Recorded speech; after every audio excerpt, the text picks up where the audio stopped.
Merci d'être fidèle à nos programmes sur Gabon 24. Mesdames, Mesdemoiselles, Messieurs, bonjour et bienvenue à cette plateforme, l'invité du jour.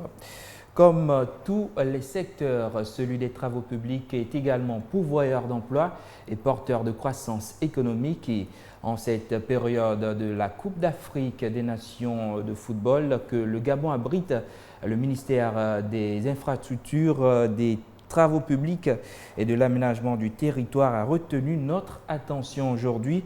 Et pour en parler, je reçois aujourd'hui sur ce plateau de la matinale Jean-Pierre Oyiba, patron de ce département. Monsieur le ministre d'État, bonjour et merci d'avoir accepté notre invitation. Bonjour Monsieur Maïga. Voilà, Monsieur le ministre d'État, nous vous invitons à faire un tour du côté de la commune de Kango à plus de 90 km sur la Nationale 1 où se trouvent nos reporters Ousmane Bina et Tex Akigassam qui visitent pour nous les réalisations sur le tronçon autoroutier. Ils sont au bord du Komo. Monsieur, c'est à vous l'antenne. Jeudi 12 janvier 2017, nous sommes dans la commune de Kango, département du Komo, Kango, province de l'Estuaire.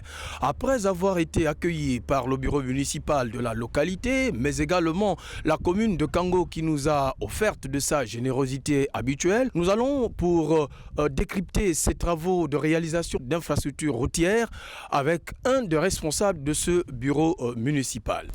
Alors, monsieur, bonjour. Bonjour, monsieur. Alors, nous vous voyons arborer une écharpe. Vous êtes maire, présentez-vous. Je suis Moïse Nkogendong, premier maire adjoint de la commune de Kango, en charge des voiries. Je souhaite la bienvenue à Gabon 24 dans notre modeste localité. Alors, monsieur le maire, comme vous pouvez le constater, Kango qui a connu une véritable mue en matière de réalisation du tronçon autoroutier, on va le dire. Quelle est la position, sinon la réaction de la mairie de Kango? La mairie de Kango ne peut qu'avoir une réaction satisfaisante dans la mesure où le chef de l'État, son Excellence Ali Bongo Ondimba, n'a cessé de déployer ses efforts. Vous regardez en fond derrière moi le pont qui traverse le Komo. Juste à côté, il est presque 7 heures du matin. Ce jeudi, vous pouvez constater le début des travaux du deuxième pont sur le Komo qui sont en train d'être effectués. Bien sûr, on peut constater également le bitume, la route qui a été complètement reconstruite par la seule volonté du chef de l'État. Voilà, c'était donc là le premier adjoint au maire de la commune de Kango, monsieur Moïse Nkogendong. Plateau, à vous l'antenne pour la suite du programme La Matinale. Monsieur le ministre d'État, comme vous le savez, le Gabon regorge d'un linéaire assez important. Peut-être avec vous pour commencer déjà, peut-on savoir ce qui a été fait en termes d'infrastructures routières depuis 2009 à ce jour? En fait, ce qu'il faut savoir, c'est que nous partons de 2009. De 2009 à nos jours, nous avons bitumé près de 841 km. 841 km. Près de 841 km. Alors, il faut savoir qu'en 2009, nous avions sur un linéaire global de 11 000 km sur l'ensemble du territoire, hors voirie urbaine, 1400 km de voies bitumées. Ces 1400 km, lors de son accession à la magistrature suprême, le chef de l'État s'est lancé un défi. C'était celui de multiplier par 2 ce linéaire. Donc passer de 1400 km à pratiquement 2800 km. Et est-ce que ça a été fait, monsieur le ministre? Ça a été fait, et vous comprendrez comment et pourquoi. Alors, pas totalement. Alors, de 2009 à nos jours, je disais qu'on a bitumé 841 km au lieu de 1371 km réellement lancés. Nous avons lancé, le chef d'État, dès sa prise de pouvoir, a lancé sur l'ensemble du territoire le bitumage de 1371 km. Ce qui aurait eu pour conséquence quoi? De passer de 1400 à pratiquement 2771 km, donc le double. Il faut savoir que nous partons de 1400 km, 1400 km, si vous faites un ratio en reculant sur les 30 dernières années, on aura bitumé 46 km par an. 46 km par an. N'est-ce pas peut-être un peu pour ce pays pétrolier? Bon, ça dépend du contexte et de l'ambition qu'il y avait derrière par rapport au domaine routier. Et de 2009 à maintenant, je vous disais que nous avons bitumé 841 km. Si vous faites le ratio 841 km sur 7 ans, on a bitumé chaque année 140 km. Ce qui est pratiquement le triple, pas le double et demi, de ce qui a été bitumé avant 2009. Donc, sur les 1371 km, on a pu réellement bitumer 841 km. Réceptionné jusqu'en janvier 2016, on a réceptionné 678 km. De janvier 2016 à maintenant, nous avons réceptionné 163 km.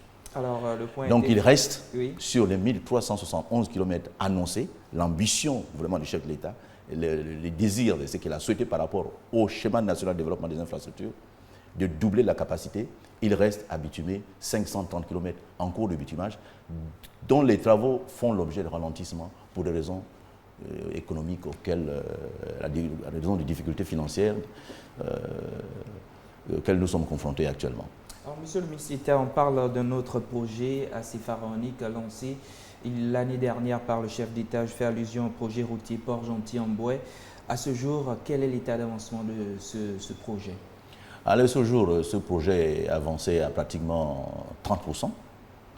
30% de ce qui est linéaire, parce qu'il faut savoir que l'objectif poursuivi dans ce projet, c'est de relier Port-Gentil au continent, Port-Gentil au reste du pays, sur un linéaire de 93 km d'abord entre Port-Gentil et Omboué, et ensuite 260 km entre Omboué et Yombi, pour faire la jonction avec Langounier. Donc c'est ça l'objectif. Alors sur la première phase de ces travaux, qui est la phase la plus difficile et la plus coûteuse, nous sommes aujourd'hui avancés à 30%, et c'est des travaux qui sont prévus de se dérouler sur une période de 5 ans. Pourquoi? Parce que les difficultés à la fois techniques et matérielles que commande ce chantier nous obligent à aller à un rythme particulier. Et d'ailleurs, je loue là le courage et le professionnalisme de la société chinoise qui est adjudicataire sur le marché et qui fait un travail exceptionnel. Parce qu'il faut savoir que sur ce linéaire, nous avons quand même des ponts qui traversent le delta de l'Ogooué et le pont qui traverse la lagune Komi, des ponts dont le linéaire total est de pratiquement 10 km. Ce sera les plus longs ponts en Afrique. Alors, monsieur le ministre d'État, les points noirs ou encore les ponts de fortune ont toujours été visibles sur le tronçon routier, mais depuis un bon moment, on ne voit plus ces points noirs ou encore ces ponts de fortune. Qu'est-ce qui a été fait exactement pour éradiquer tous ces points noirs? Et en 2016, nous avons dénombré à près de 300 points noirs. Alors, les points noirs, c'est quoi? Les points noirs, c'est essentiellement les ponts en bois défectueux, des glissements de talus, des érosions régressives et ensuite des bourbiers. C'est constitué essentiellement de c'est ce qui constitue les points noirs. Alors, les points noirs, nous les traitions régulièrement par ce qu'on vient d'appeler l'entretien routier, fait par nos subdivisions des travaux publics à l'intérieur du pays. Et c'est tout malheureusement que depuis un certain nombre d'années, compte tenu de l'enveloppe allouée à cette subdivision, le travail n'a pas pu se faire depuis un certain nombre d'années. La conséquence, c'est que nous connaissons une accentuation de ce phénomène de points noirs qui nous font courir le risque de voir des ruptures, de coupures de route. Nous avons démarré en 2016 le traitement d'un certain nombre de ces points noirs. Malheureusement, l'opération actuellement est ralentie par les difficultés que nous connaissons aujourd'hui. Et nous espérons, avec ce que nous sommes en train d'arrêter comme nouvelle stratégie, pouvoir y faire face dans les mois à venir, si Dieu le veut. Alors, monsieur le ministre d'État, des voies ont été réalisés sans tenir compte des normes en la matière. Je fais allusion à ces travaux qui n'ont pas tenu compte de la saison ou encore du climat qu'on a ici au Gabon. Aujourd'hui, on a observé que les travaux ont une durée, ou encore les routes ont une durée de vie très courte. qu'est-ce qui peut motiver encore le ministère ou encore quelle est la politique que vous pouvez mettre en place pour pouvoir pallier à ce phénomène qui gangrène vraiment les travaux que vous réalisez souvent? Et donc, je crois qu'il y a manifestement une mauvaise lecture de la situation. Passer une route, c'est, comme on le dit, infrastructure statique, c'est ce qui sous-tend la base même de tout développement. Et la route, lorsque nous en faisons, nous avons des critères. Et le premier critère, c'est quand même l'étude élevée topographique, l'étude géotechnique, l'étude de la qualité des matériaux, l'étude de la pluviométrie, et surtout tenir compte, lorsque nous construisons les routes, de la convexité de la voie pour évacuer d'eau. Qu'est-ce qui fait en sorte que ces routes ne durent pas? Non, mais je crois que les routes durent en fonction de ce que nous souhaitons. Hein? Nous faisons la différence entre les routes en fonction des trafics, parce que en fonction du trafic et des poids lourds qui circulent sur la voie, nous définissons les routes, nous construisons une route lourde, une chaussée lourde. Nous pouvons, dans le cas d'un autre trafic, construire une chaussée, une route semi-lourde ou une route légère. Celles qui durent, c'est celles qui sont en général les routes, les chaussées lourdes. Quand vous regardez la voie dite express, elle tient aujourd'hui, elle a plus de 30 ans, cette voie. Plus de 30 ans. Pourquoi? L'agressivité de la chaussée, quand vous regardez le poids des camions qui circulent, vous voyez que la route, elle a bien tenu. Ça veut dire qu'elle a été faite selon les règles de l'art. Donc on tient compte d'un certain nombre de paramètres, d'un certain nombre d'éléments pour pouvoir construire une route. Les routes ne durent pas. Nous savons que le plus grand danger de la route, c'est l'eau. Donc c'est l'agressivité entre le trafic et la présence de l'eau qui fait en sorte que les routes se dégradent très vite. C'est pourquoi nous tenons compte d'un assainissement. D'un assainissement d'abord, notamment les caniveaux, les fossés,